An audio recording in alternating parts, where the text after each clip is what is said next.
Somali security forces killed 7 Al-Shabab terrorists who launched a suicide attack on a high-security detention facility in central Mogadishu on Saturday, the government said. The assault began with a powerful explosion and lasted several hours before forces regained control. The security forces succeeded in ending the terrorist attack, shooting all 7 terrorists involved, the Interior Ministry said. The blast shockwaves were felt up to 2 kilometers away, according to witnesses. The prison houses several Al-Shabab militants convicted of terrorism-related crimes.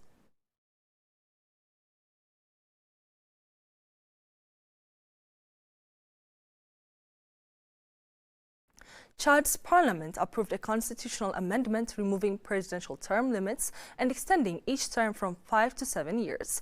The measure was passed overwhelmingly with 236 votes in favor and none against, out of 257 members of both parliamentary chambers. President Mohammed Idris Deby, 41, became transitional president in 2021 after his father, Idris Deby Itno, who ruled Chad for 30 years, was killed in a battle with rebels. Initially promising an 18-month transition to democracy, Deby extended it by 2 years and was elected under a new constitution in May 2024. The latest amendment allows the president to seek unlimited re-election, consolidating Deby's power and raising concerns among critics over democratic governance and political pluralism in Chad.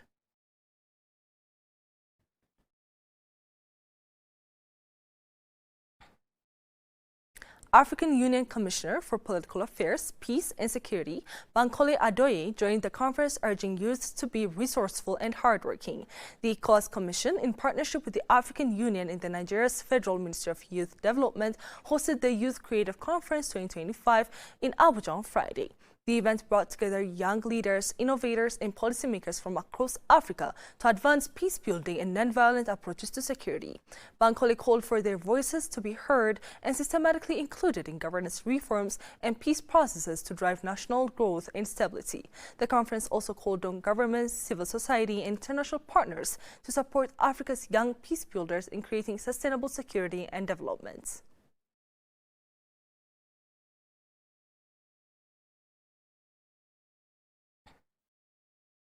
In other news, France Prime Minister Sébastien Lecornu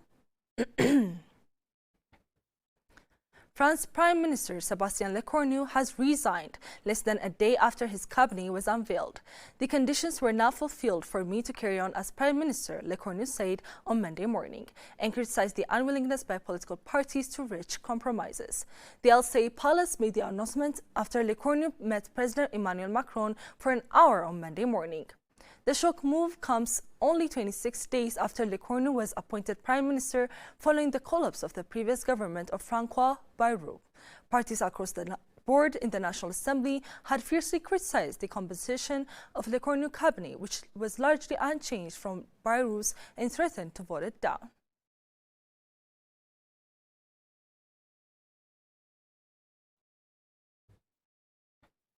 U.S. President Donald Trump said negotiations with Hamas over his Gaza ceasefire plan are making rapid progress ahead of key talks in Egypt. Writing on Truth Social, he described the discussions as very positive and urged all parties to move quickly to avoid further bloodshed.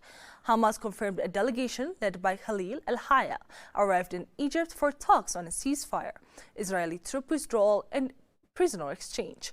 Israel also plans to send a team to Sharm el-Sheikh for indirect negotiations under Trump's plan.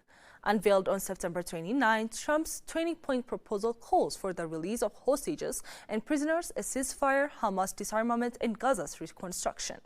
Hamas has accepted the plan in principle as efforts intensify to end the nearly 2-year war.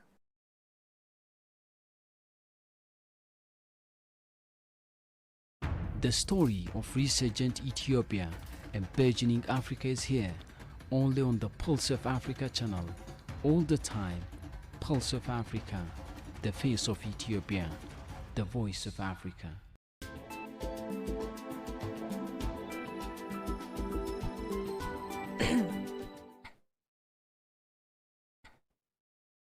Now to business news. Libya's National Oil Corporation, NOC, and Italy's Eni have restarted offshore oil exploration after more than 5 years of suspension due to instability and security concerns. The NOC said the resumption follows comprehensive technical and environmental assessments in northwestern offshore areas. Eni teams have begun seismic surveys and geological studies to prepare for drilling new exploratory wells. The initiative aligns with NOC's strategy to boost output and maximize hydrocarbon resource utilization. Eni, a key investor in Libya's energy sector, jointly operates major projects such as the Bahr al-Salam natural gas field, one of North Africa's largest offshore reserves. Despite ongoing political unrest, oil remains the backbone of Libya's economy and its main source of revenue.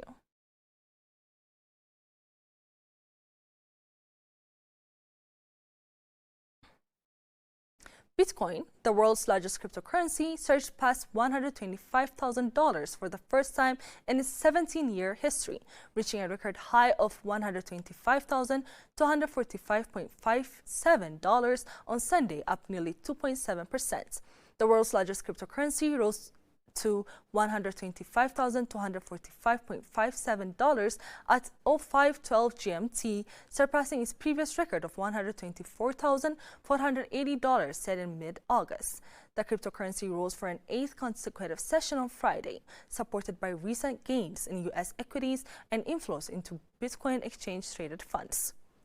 The U.S. dollar, meanwhile, slipped on Friday to its lowest in weeks against major currencies amid government shutdown and delays in key economic data releases.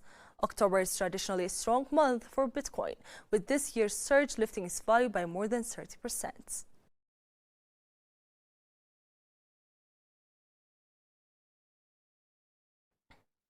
Before concluding, let us provide you with the latest updates on global commodities prices.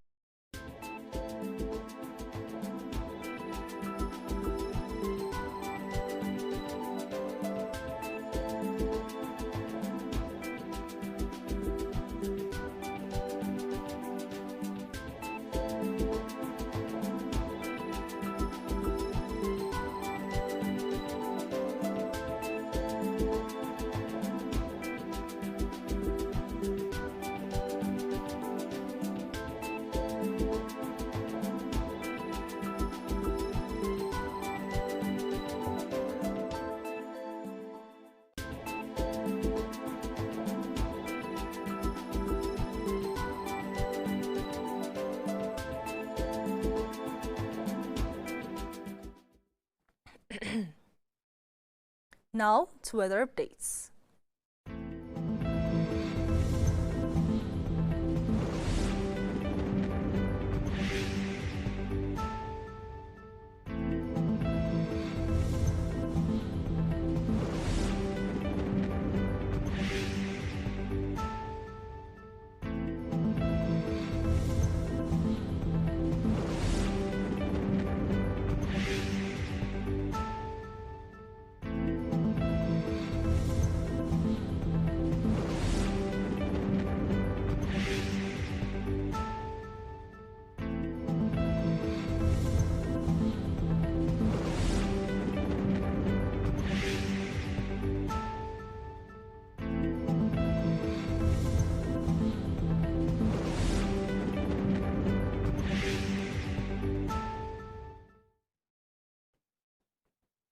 That's all for today, and thank you for watching Pulse of Africa.